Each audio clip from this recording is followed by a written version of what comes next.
Hey everybody, it's Helium Lemon 15 and it's April 21st.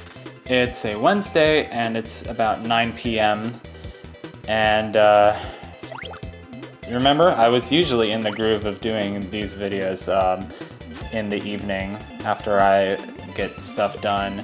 The only thing is I didn't get much done today because I'm depressed for whatever reason. I wasn't going to talk about that until later in the video, but I am struggling with something. There's a lot of stuff, I don't know, I guess in my life that I don't want to do right now. I don't know, it's hard to describe. It's just the isolation from the pandemic is getting to me a bit. So, I like Nago, the cat. I've been debating whether to call him Nago or Nago. I guess Nago is okay, it just, I don't know, sounds strange. It sounds like something you don't want to be saying, but when you forget about that, Nago the cat is fine. If you remember that this is a Japanese game, so some of the names are a little bit strange. This is a bit of a weird comment, but his butt looks like challah bread. Okay, I'm just never gonna say that again. I probably talked about this already, but this is like the only Kirby game where you can, I think it's the only Kirby game that I'm not completely sure, where you can like jump on enemies from above, kind of like Mario style. It's something that you forget about a lot, but it's honestly kind of convenient. So it's like do it whenever possible. And you can jump into enemies from underneath and kill them that way too. I'm not sure how many Kirby games they've reused that in, and it's like sometimes you'll get hit when you expected it to work, but I think if you make sure you hit them from above at the right angle, there's Evil Twin Kirby. I like that. What's that room on the left with all the Gordos? Well, there's a baby frog in this level, and we missed that baby frog. And my throat's tired already. Oh my gosh. You know, I really try. I drink a lot of water, but like I don't have any water with me at the moment, so I'm just gonna try to make it through this video. I keep getting hit by all these enemies, and it's not because it's like I'm not even jumping on them, or like I'm getting hit by them because they're jumping also. It's dumb. Anyway, this level has kind of a Greek theme. Greek or Spanish, I guess. I was gonna say it reminds me a little bit of the Greek level in Sonic 3, which is a cool game, but also a little bit of Wet Dry World in Super Mario 64. I think all the backgrounds in this game are so pretty. The water, though, is a bit ugly. I know I talked about that. And this is Ripple Field, there is a lot of water. Okay, this is one of my favorite songs in the game. Go away, Gooey. Darn it, I spawned Gooey by accident. Yeah, now that I can hear this song on headphones, I can really appreciate the bass line a lot more. But listen to those drums, listen to this drum pattern, it's so sexy.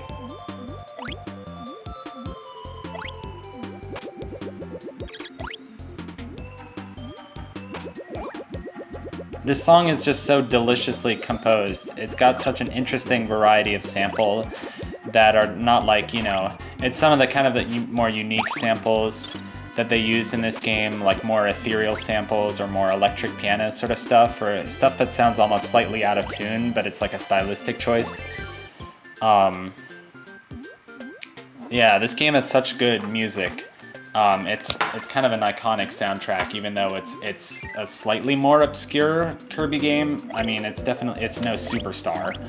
Get it, but don't tish. But yeah, the drum pattern, this tick-a-tit, tick-a-tit, tick-a-tit, tick-a-tit, tick-a-tit, tick-a-tit, tick-a-tit, tick-a-tit. You hear it? Yeah, it's cool. I like it.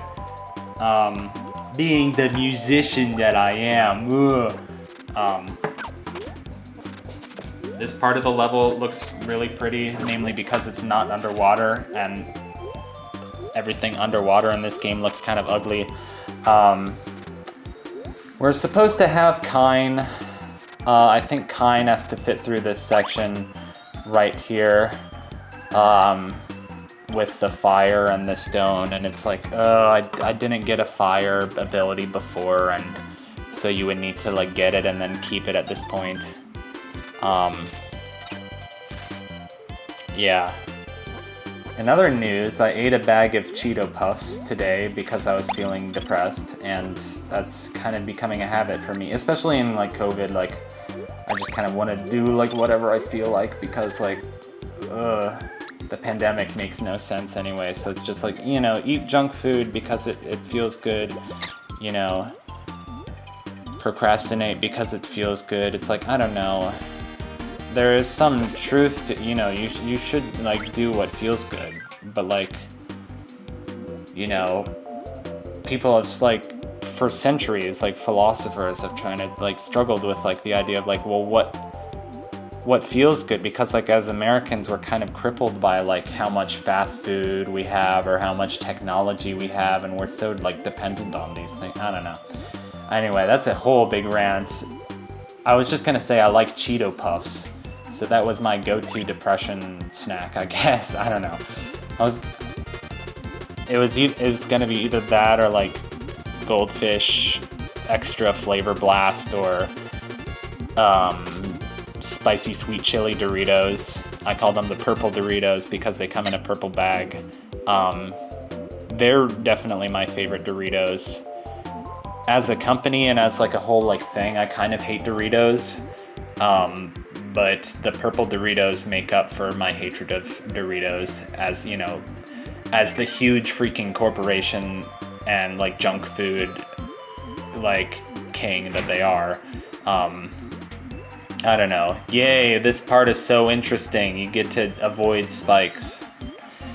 So I was talking about I was watching like a bunch of Nitro Rad, and I feel like I'm just learning about all these like interesting horror games that I would have never like learned about otherwise because I'm not super into horror. Hey, we got a 1-up.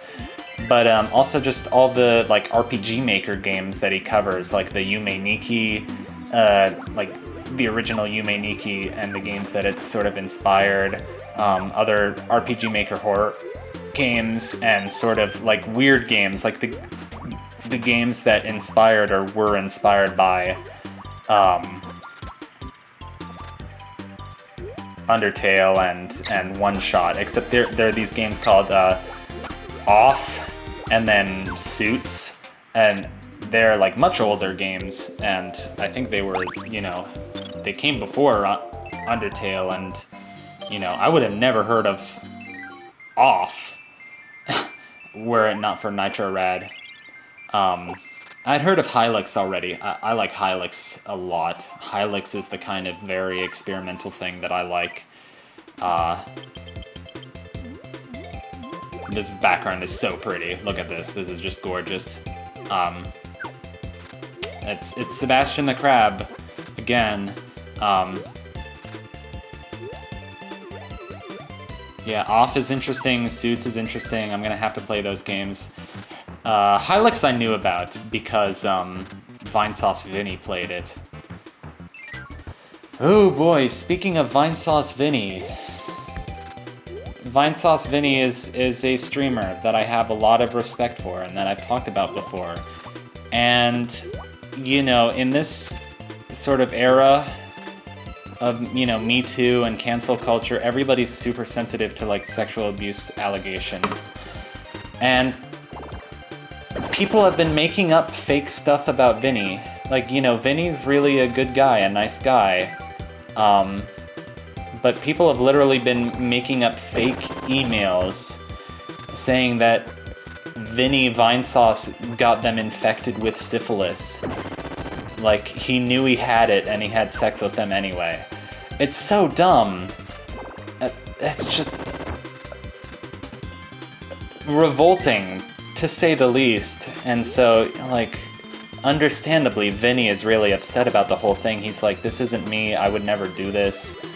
I have a lawyer, this is just really taxing, I can't stream right now, and, you know, I'd like privacy, but, like, I appreciate, like, all the love, and, like, you know, he did a video where he says that, basically, and it's kind of heartbreaking to listen to, you know, but I hope the old Vinny, you know, doing like, you know, Hotel Mario impressions and all the crazy stuff that he does will come back, and, you know, he'll be back to his old self, you know, once this passes.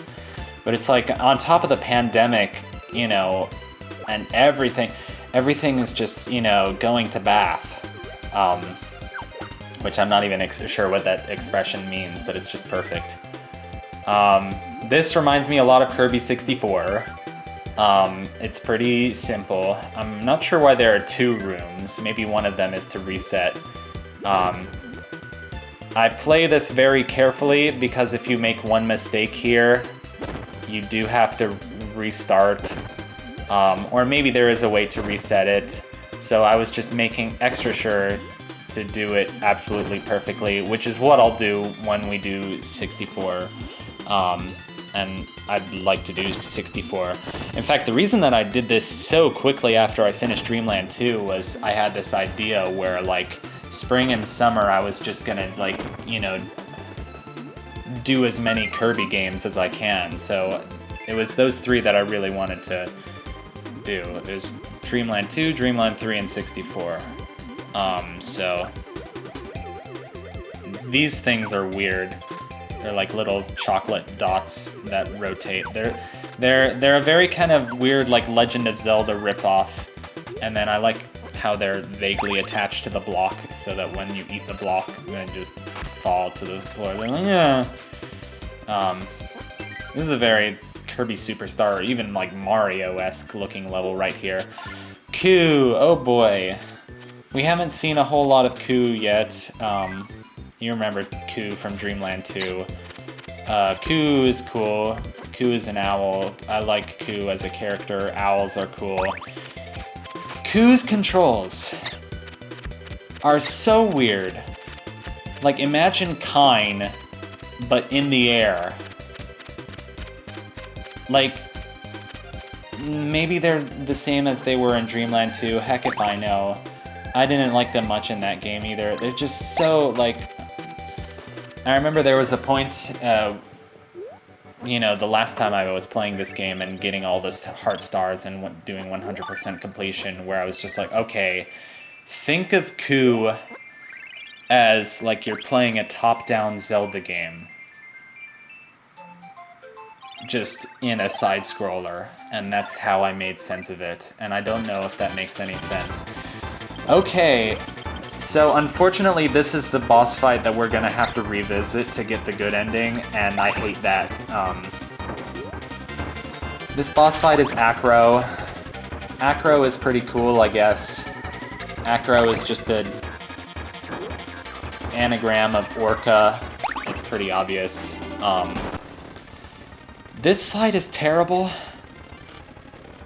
I think Acro in Kirby 64, if he, she even has the same name. I think they changed the name in Kirby 64 for some godforsaken reason.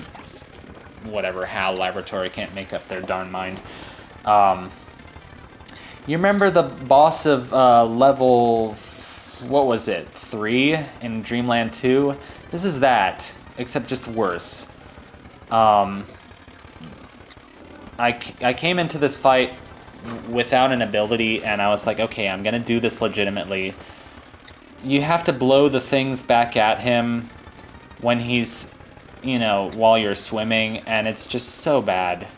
It's so annoying. You're never lined up, or he's never lined up, she, whatever, I don't care.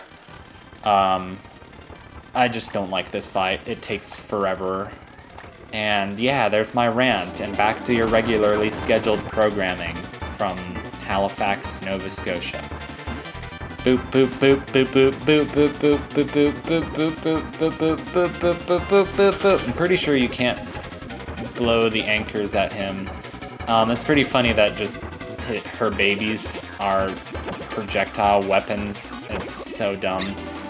There I got 2 hits in 1. I'm proud of myself. I'm so proud of myself. That's what I'm talking about, where like you float, you sink down very slightly, so you might be lined up with it at first, and then you wait a few seconds, you're not lined up with it anymore. Okay, good. We got that hit, and then we're about to get one other hit just as soon top of the screen, that's a great place to be. Just boom, get this fight over and done with. So, see you next time, where we're going to be starting World 3, and World 3 is desert themed. I hope you like deserts. I do. Yeah, I do.